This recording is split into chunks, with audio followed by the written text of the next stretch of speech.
Highly secret and far-reaching, and it's been going on for years. It is an enormous database of calls amassed by the National Security Agency and made public today. The revelation came first in The Guardian newspaper in London. It reported the Foreign Intelligence Surveillance Court has authorized the NSA to monitor millions of domestic and international calls by Verizon customers. In Washington, Attorney General Eric Holder declined to go into detail at a Senate hearing. Without getting into anything specific, I will say this, that with regard to that members of Congress have been fully briefed as these issues, matters have been underway. Later, a White House spokesman defended the program, and he said the government is not allowed to listen in on the phone calls. Instead, under the court order, the NSA logs what's known as metadata, call location, duration, and numbers dialed, but not the subscriber's identities or the content of a call. For the most part, lawmakers from both parties seemed untroubled today by the agency's activities. Republican Senator Lindsey Graham of South Carolina spoke at the Holder hearing. I'm a Verizon customer. It doesn't bother me one bit for the National Security Administration to have my phone number, because what they're trying to do is find out what terrorist groups we know about and individuals and who the hell are calling. Other senators confirmed the NSA has been building a massive database of calls to look for suspicious patterns since 2006 under the Patriot Act. Democrat Dianne Feinstein, chairing the Senate Intelligence Committee, said the records are collected but not reviewed unless there's a good reason. If through another way information comes to the FBI that there is reasonable suspicion that a terrorist act, conspiracy, planning, carrying out is going on, they can access those records. The records are there to access.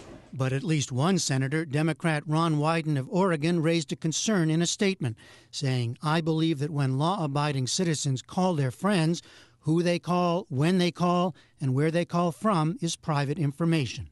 It was first reported in 2006 that the Bush administration was wiretapping emails and phone calls worldwide in the hunt for terror suspects. At the time, then-Senator Obama said it was a, quote, slippery slope. Today, House Speaker John Boehner said it's now up to President Obama to explain how critical the program is. It's important for the president to outline to the American people why the tools that he has available to him are critical to the threats that we may have. For their part, Verizon and other major carriers declined to comment today.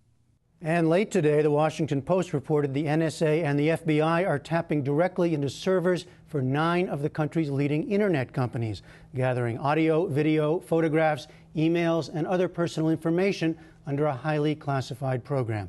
And we pick up the debate now on all of this with Kate Martin, director of the Center for National Security Studies, the Civil Liberties Advocacy Group, and Colonel Cedric Leighton had a 26-year career in the Air Force and served as Deputy Training Director for the National Security Agency in 2009 and 10.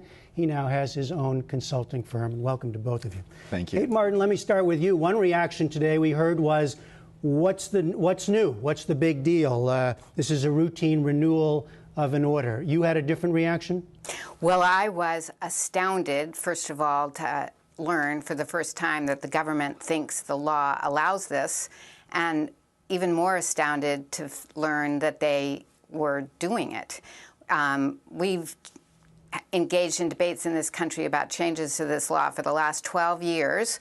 The civil liberties community has continually raised concerns about bulk collection and basically been told that it's not a problem. And it turns out that the bulk collection that's going on appears to be beyond our wildest fears. All right, let me ask Cedric Leighton this bulk collection, metadata. Explain it a little bit more and why you think it's okay. and not an invasion of privacy. It depends on how it's done, actually, Jeff. But the basic idea about bulk collection is that you take all of the data that you can possibly gather and then look for the indicators that you need.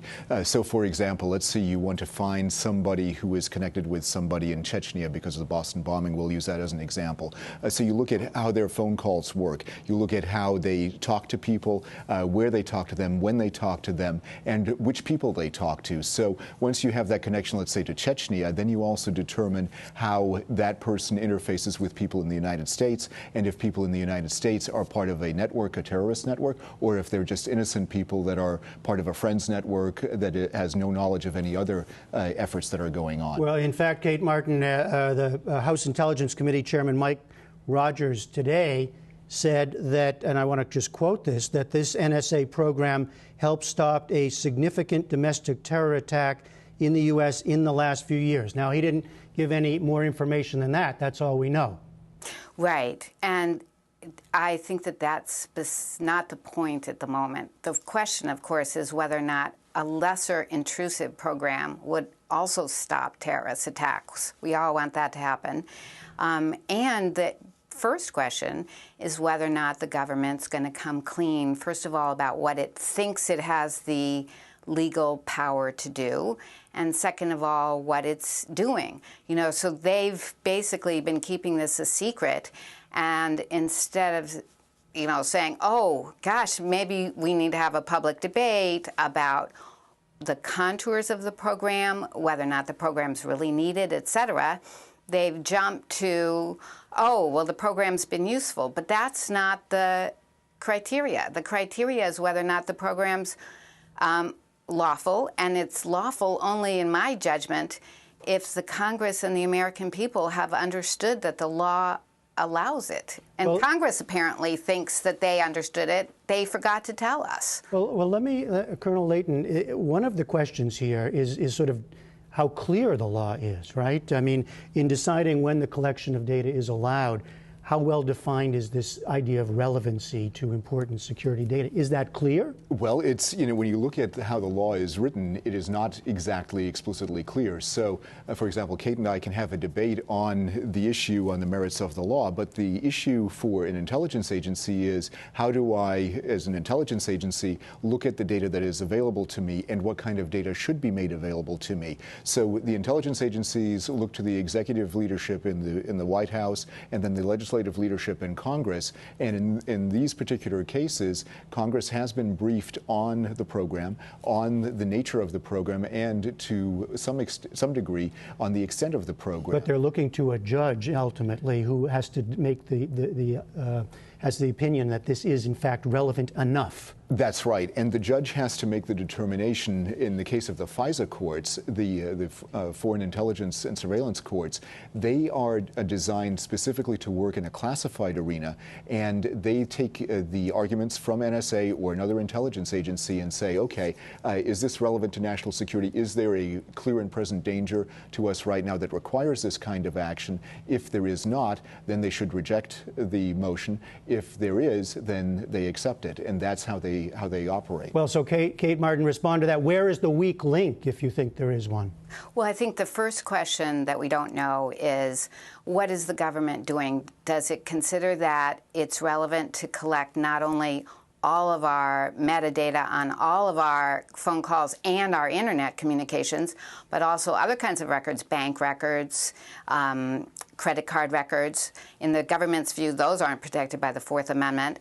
So it has this giant database, which I vaguely heard today that maybe before they have some more procedures, right, about how they use that database. That's all secret.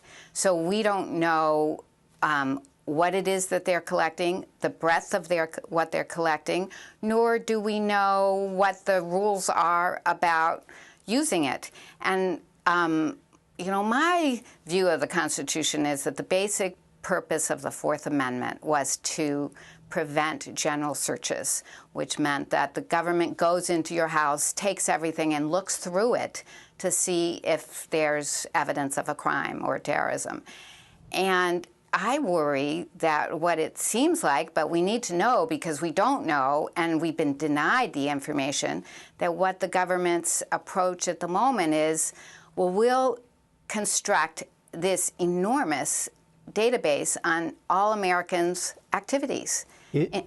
Now, well, let me ask Cedric Layton to respond to that. Is there a way for the government to be clearer about what it's collecting and still do its work? I think so, and I think we have to be very careful with it. I think Kate brought up an interesting point, an excellent point, in that they have not been clear about how they handle the data, and some of the issues surrounding it have, to this point, been classified. But I think there are ways to say, okay, this is the data that we're collecting in general terms, and our way of handling that data is as follows. For example, there are rules that govern how we deal with the data from U.S. persons. NSA has some very specific rules, many of which are classified, but the gist of them is that no one can gather data on U.S. persons without the express permission of a court. And that is part of that. That's the beginning of this approach where we have to be very careful with how we make this work. And just very briefly, I mean, now we get the Washington Post reports about the internet.